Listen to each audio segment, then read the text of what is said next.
दोस्तों, गुस्सा, क्रोध, इन सब चीज़ों से कैसे बच सकते हैं, आज हम इस कहानी के माध्यम से जानेंगे। ये कहानी महात्मा बुद्ध से संबंधित है। तो चलिए बिना देर किए कहानी की ओर आगे बढ़ते हैं। एक समय की बात है, महात्मा बुद्ध कहीं और से आकर प्रवचन सभा में मौन के लिए बैठ गए। शिष्य समुदाय महात्मा बुद्ध के इस मौन के कारण चिंतित हो गए कि कहीं वे अस्वस्थ तो नहीं हैं। आखिर एक शिष्य ने पूछ ही लिया, गुरुदेव, आज आप इस तरह मौन में क्यों बैठे हैं? महात्मा बुद्ध कुछ नहीं बोले।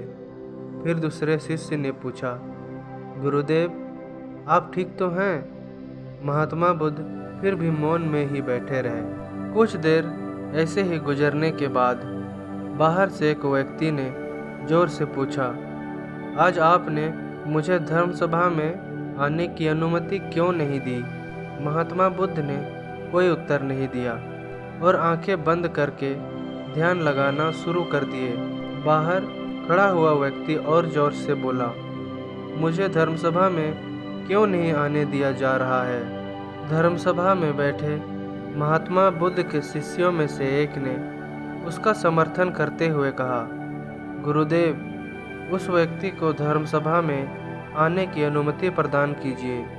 महात्मा बुद्ध ने आंखें खोली और बोले, नहीं, उस व्यक्ति को अंदर आने की अनुमति नहीं दी जा सकती है, क्योंकि वह अछूत है।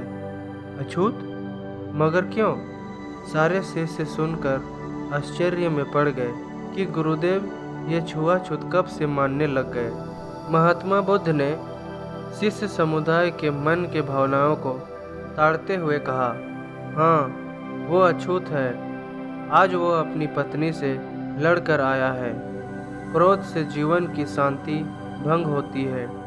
क्रोधी व्यक्ति मानसिक हिंसा करता है और इस क्रोध के कारण ही शारीरिक हिंसा होती है। क्रोध करने वाला अछूत होता है, क्योंकि उसकी विचार तरंगे दूसरों को भी प्रभावित करती हैं। उस व्यक्ति को आज धर्मसभा से बाहर ही रहना चाहिए। उस व्यक्ति को बाहर खड़े रहकर पश्चाताप की अग्नि में तप कर शुद्ध होना चाहिए। सभी शिष्य समझ गए कि वास्तव में बात क्या है और अछूत कौन है। महात्मा बुद्ध की ऐसी बातें सुनकर बाहर खड़े उस व्यक्ति को भी बहुत पश्चाताप होने लगा।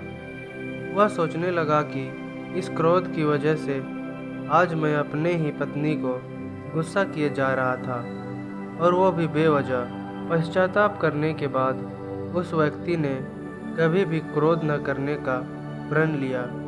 फिर बुद्ध ने उस व्यक्ति को धर्मसभा में आने की अनुमति प्रदान की और कहा, आगे से क्रोध कभी न करना, क्योंकि ये क्रोध हर इंसान को ले डूबती है।